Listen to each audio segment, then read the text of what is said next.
Well, good morning, y'all. We woke up, everything was normal, and then we start the generator, and, well, it suddenly dies on us. It overheated. It hit the overheat circuit, and it sounds good. It actually starts just fine. It just won't run for very long because it's hot. We've been toying around with it up back here.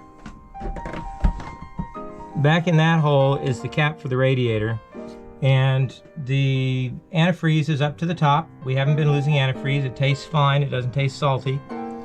We do have some salt water leakage down on the bottom of the pan. We're not sure where that's coming from, but when I run the generator, I don't see anything spurting. So the leak must be very small, and that's built up over some time. It looks a little greenish, and it tastes a little sweet. So that worries me that maybe there's a mixture of antifreeze and salt water, which is entirely possible. But that means flushing the whole system. The heat exchanger is behind this oil filter. I don't know if we can get it out or not, but we're gonna try and get the core of the heat exchanger out and see if maybe we have something clogged in there, like a impeller piece or something like that from a broken impeller. But anyway, we're producing salt water out the exhaust. It's just not cooling enough. But anyway, that's what we're up to today. I guess we'll get at it. Well, we took the bolt out of one end, but the mounting bracket that holds the heat exchanger down is completely corroded away. But anyway, quick update. The engine is cooled off. We found the heat exchanger. Like I said, it's on the front lower part of the engine, right down here in front of the generator. There's 4 hose connections. 2 fresh water and 2 salt water. And the 2 freshwater hoses are kind of on the front edge. I can reach those pretty easily, and I think I can even get a screwdriver in to get those. So I'm going to check the far front. There's one of them. That's going to be hard to get to. I think I'm going to use a nut driver to get to that one. Let's see the other one. Oh, you know what? We have a failed hose clamp. Oh, and it's wet. And it's on the saltwater side. This is what happens when you don't use stainless steel hose clamps. Do not use automotive hose clamps on a boat. Anyway, so yeah, I guess this one doesn't have to come up, but you know what? I think before we start taking everything apart, we're going to put a new hose clamp on here and see if that's our problem. Is the other one dead too? No, I'm sure the other one is not long for this world.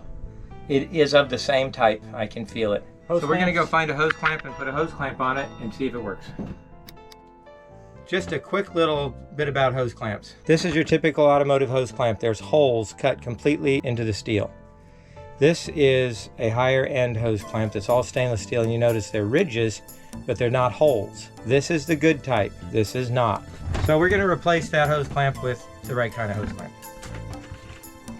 Okay, so what I had to do by feel was get this around the hose. So I had to get it in the right shape, put it around the hose, push the hose towards this area. Then I had to squeeze it together while I turned it until I got it in the right position that it would at least catch. Then, turn this, we had to use a super long extension and turn it on. Anyway, but we finally got it. So the hose clamp's on, and I'm hoping that the catastrophic failure of the hose clamp was what caused it to lose pressure on the freshwater side. That's what we're hoping. Okay, so we're going to try it for the first time and see if she runs.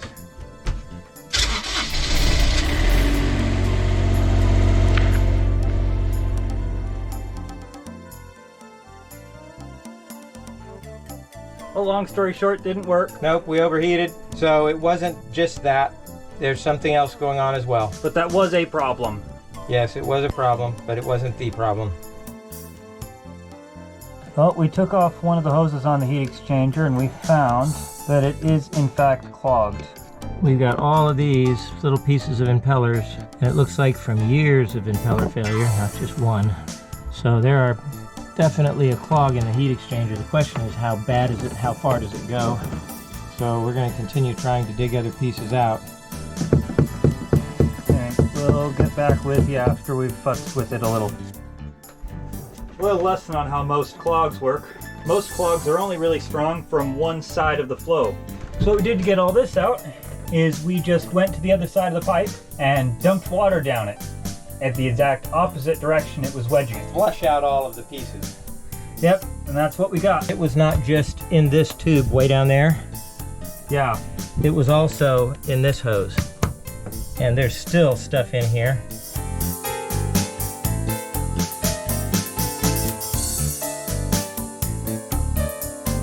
Now, I'm going to make a point here. This is not one impeller blade. I want you to imagine how many impeller blades it took to clog that bad.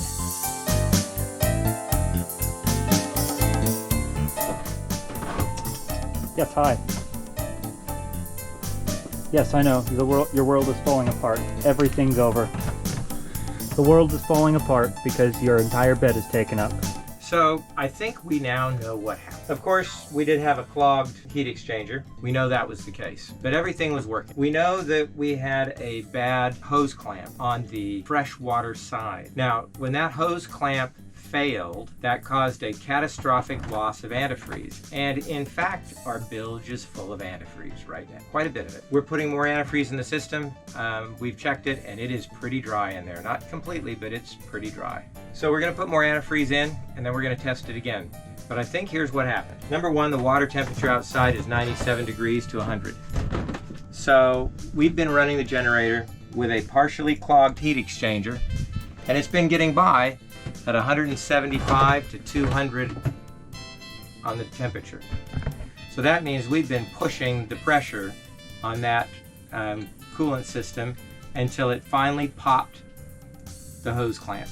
When the hose clamp popped, we had a catastrophic loss of antifreeze, and the antifreeze is in the bilge, and so we're going to put new antifreeze in the system, and I bet everything will be just fine.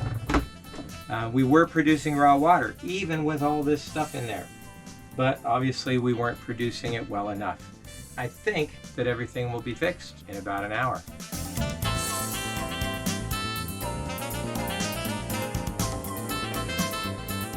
She's telling us that a 7mm socket is missing.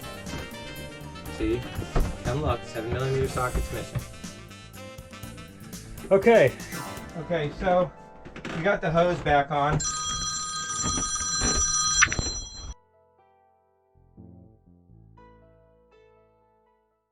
Hey everybody. Well, I guess I have some bad news. We thought everything was ready to go. It is not ready to go. It's a 50-year-old boat and we're trying to restore it. So the engine's working, the exhaust is working. I even got the tachometer going. I'll tell you a little bit about that in a minute. But now, the latest thing is the generator decided to fail. And specifically, it's the heat exchanger. The heat exchanger is leaking, so there is no more air conditioning, there is no more AC, and everything is focused around this generator. So when it goes, everything goes.